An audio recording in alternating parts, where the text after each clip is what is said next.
we'll be looking at global risk rules configurations. I hope you enjoy this video. To add a global risk rules from our TS3 back office, we simply go to risk, and then from risk we select rules. From rules we click on add new rule. So when we're setting global risk rules, we do not select any sport, any tournament, market definition, selection definition, fixture, branch.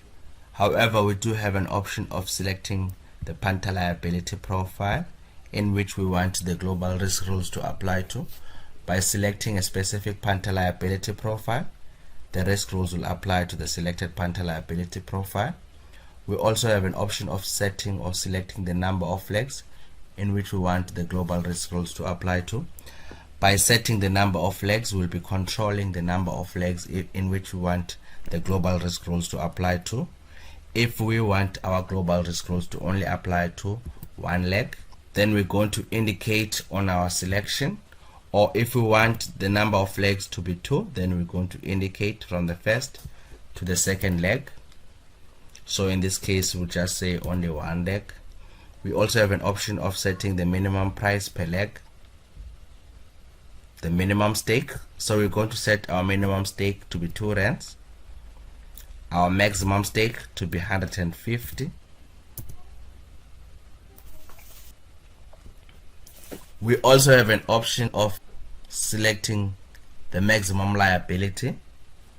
The maximum liability is the maximum amount a bookmaker can pay a punter per market.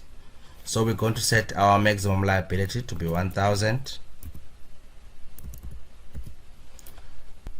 We also have an option of setting the payout limit. The payout limit is the maximum amount a bookmaker can pay a punter per bet. So we're going to set our payout limit to be 1,000. We also have an option of switching off the related bets toggle. By switching off the related bets toggle, we'll be disallowing related bets. Related bets are bets that combine 2 or more elements, where one part of the bet winning make the other part of the bet more likely to be successful. So when we're setting global risk rules, we do not select any punter liability. The punter liability is the maximum amount a bookmaker can pay a punter per market based on a selected punter liability profile. So for our next step is to click submit.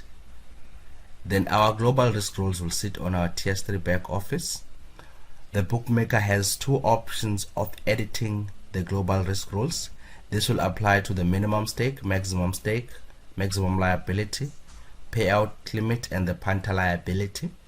Option 1 is to double click on the minimum stake, press backspace, and then insert the amount in which we want to configure for the minimum stake, then press enter. Then all the changes will be made. Option 2 is to double click on the minimum stake, and then we use the up arrow key to increase the minimum stake, or use the down arrow key if I want to reduce the minimum stake. If I'm happy with my changes, then press enter. Then all the changes will be made. If the bookmaker wants to make any changes on the number of legs, punter liability profile, branch, fixture, selection, market, then they will have to add a new rule. Also, if they want to delete the global risk rules, then they can click on this icon. If they don't want their global risk rules to appear on their TS3 back office, and then click yes, then the global risk rules will be deleted. I hope you have enjoyed this video. Stay tuned for the next video where I'll be adding and configuring our global risk rules for a selected spot. Thank you for your time.